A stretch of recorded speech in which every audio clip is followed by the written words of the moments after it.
আসসালামু আলাইকুম।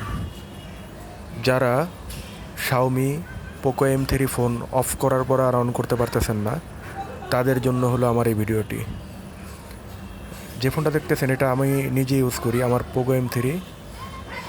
তো এই ফোনটা আমি 2 দিন আগে আমি এটা অফ করার পর আর অন করতে পারি না।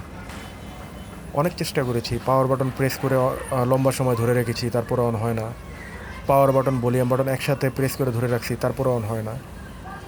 তো পরবর্তীতে আমি বিরক্ত হয়ে ফোনটা রেখে দেওয়ার পরে 2 দিন পরে আমি এটা পাওয়ার বাটন প্রেস করে ধরার পরে দেখি যে ব্যাটারি আইকন আসে। তো ব্যাটারি আইকন আসার পরে আমার যে ধারণা হলো যে যেহেতু ব্যাটারি আইকন আসছে, তাহলে মনে হয় এটার যেহেতু সম্ভবত চার্জ শেষ হয়ে গেছে।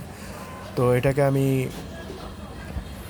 চিন্তা ভাবনা করে দেখলাম কি এটাকে আমি যদি চার্জার কানেক্ট করে রাখি, তাহলে হয়তো বা 2-1% চার্জ হবে।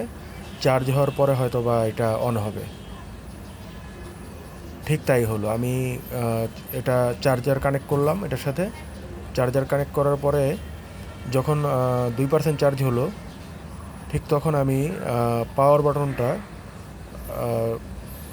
কিছুক্ষণ প্রেস করে ধরে রাখার পরেই দেখলাম যে এটা আপনার অন হলো ফোনটা। পোকোর যে আইকনটা ওইটা আসলো। আসার পরে তো মনে হলো যে না, আমার ফোনটা অন হয়ে গেছে। হ্যাঁ, ঠিকই তাই হলো। এই যে ফোনটা অন হয়ে গেল, আপনারা দেখতে পাচ্ছেন ছবিতে। আমার ফোনটা এখন অন হয়ে গেছে। তো আশা করি আপনারাও আপনাদের যাদের ফোন অন হচ্ছে না, তারা এইভাবে চেষ্টা করে দেখতে পারেন। আশা করি কাজ হবে।